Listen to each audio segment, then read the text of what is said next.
புதுக்கோட்டை மாவட்டம் திருமயம் தாலுகா புதுநிலைப்பட்டியில் அமைந்திருக்கும் ஸ்ரீ கண்ணுடைய ஐயனார் கோவில் கும்பாபிஷேகம் 16 வருடங்களாக நடத்தப்படாமல் இருப்பதால் ஊர் மக்கள் இந்த கும்பாபிஷேகத்தை சிறப்பாக நடத்துவதற்கு ஏற்பாடு செய்திருந்த நிலையில் இந்து சமய அறநிலைத்துறை அதிகாரிகள் கும்பாபிஷேகம் நடத்தக்கூடாது என்று கூறியதாகவும் ஊரார்கள் மீது பொய் விளக்கு போட்டதாக கூறி இன்று புதுநிலைப்பட்டியில் ஊர் மக்கள் அமைதியான முறையில் ஆண்கள், பெண்கள், இளைஞர்கள், முதியவர்கள் அனைவரும் அமைதியான முறையில் உண்ணாவிரத போராட்டம் நடத்தினார்கள்.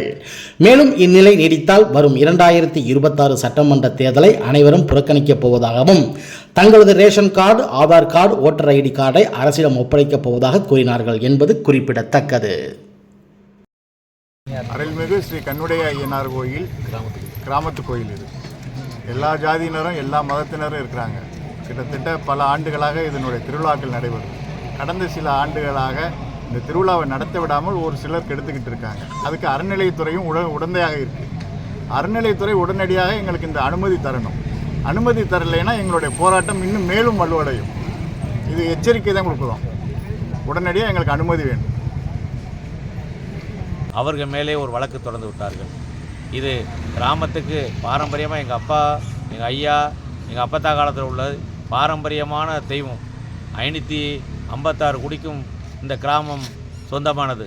ஒரு தனிப்பட்ட நபருக்கு கிடையாது. இந்த கிராமம் அமைந்தது பூர்வீகமாக எல்லாரும் ஒன்றிணைந்து அனைத்து மதத்தைச் சேர்ந்தவர்களும் இருக்கின்றார்கள். ஆனால் எங்கள் ஊரில் எதிர்ப்புன்னு சொல்லுகின்றார்கள். அந்த மாதிரி எதிர்ப்பே எங்கள் ஊரில் இல்லை. இருக்கின்ற இப்போ கோயில் பாலாசனம் செய்வதற்கு எங்களுக்கு ஊரில் அனுமதி தாருங்கள் என்று தான் கேட்டு இந்த போராட்டத்துக்கு நாங்கள் உண்ணாவிரத போராட்டத்தை நடத்தி கொண்டு இருக்கட்டும். உங்கள் பேர் என்ன? வெள்ளச்சாமி. பெரியகருப்பன். புதுக்கோட்டை மாவட்டம் திருமயம் தாலுகா புதுநிலைப்பட்டியில் அமைந்திருக்கும் ஸ்ரீ கண்ணுடைய ஐயனார் கோவில் 14 வருஷமாச்சு இந்த கும்பாசம் நடந்து. அறநிலையத்துறைக்கிட்ட போய் நாங்கள் கேட்கும்போது அறநிலையத்துறை எங்களுக்கு அனுமதி தந்தாங்க ஃபஸ்ட்டு. அதுக்கப்புறம் 5 மாதம் முடிஞ்ச உடனே மறுபடியும் கேட்டதுக்கு உங்களுக்கு நாங்கள் அனுமதி இல்லைன்னு ரத்து பண்ணிட்டாங்க.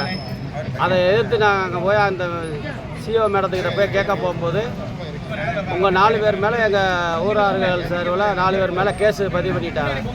பதிவு பண்ணினால நாங்கள் என்ன பண்ணுறோம்னா ஊர் மக்கள்கிட்ட இதை தெரிவித்தோம்.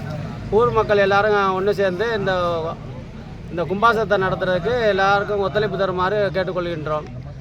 இந்த கும்பாசம் நடைபெற வரைக்கும் ஊர் மக்கள் அனைவரும் உண்ணாவிரதம் தொடரும்.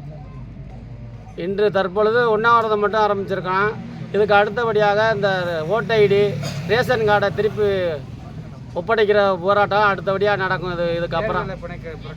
அதுக்கப்புறம் தேர்தல் புறக்கணிக்கிறோம். இதை மக்கள் முதல்வர் கண்டு உடனடியாக எங்கள் ஊருக்கு நிவாரணம் கிடைக்க தாழ்மையுடன் கேட்டுக்கொள்கின்றோம். முதலமைச்சர் கவனத்திற்கு இந்த தெரியப்படுத்துகிறோம்.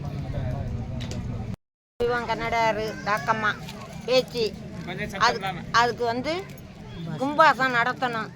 16 வருஷம் ஆச்சு கும்பாசம் நடத்தி. அது இப்போ எங்களுக்கு கும்பாசம் நடத்தி தரணும்.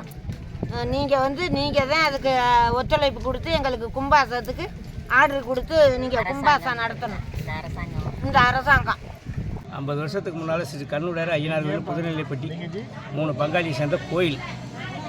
அதாவது ஒரு 10 கிலோ இருந்த கோயிலை இன்றைக்கி நாங்கள் பராமரித்து 3 பங்காளியை எல்லாம் நம்ம கோயில் எங்களுடைய விசுவாசி நாங்கள் எல்லாம் இருந்து கிராமத்தார்கள் கோயிலை வச்சு நாங்கள் பராமரிச்சுருக்கிறோம். அனைத்து ஜாதிக்காரும் எல்லாமே ஒற்றுமையாக தான் இருக்கிறோம். இன்றைக்கி கோயிலை கட்டி எல்லாம் பண்ணி காம்பவுண்டு செவர் எடுத்து தலை போட்டது வச்சதுலேருந்து 4 கும்பாசம் நடந்துருச்சு. இப்போ இந்த கும்பாசம் பண்ணுங்கும் போது பிரச்சனை ஆகிக்கிட்டு இருக்குது. கும்பாசம் நடக்காத அதுக்கு அனுமதி கொடுக்காத நாங்க இங்கே தான் இருக்க போறோம். இல்ல குறிப்பிட்ட நேரம் இங்க இருந்துட்டு பச மறிக்க போறோம். அங்கதான் போறோம். நீ வேற வழி இல்லை எங்களுக்கு. எங்களுக்கு 6 மாதம் 1 வருஷமா நாங்க பட வேண்டிய வாடு கூட பட்டிட்டோம்.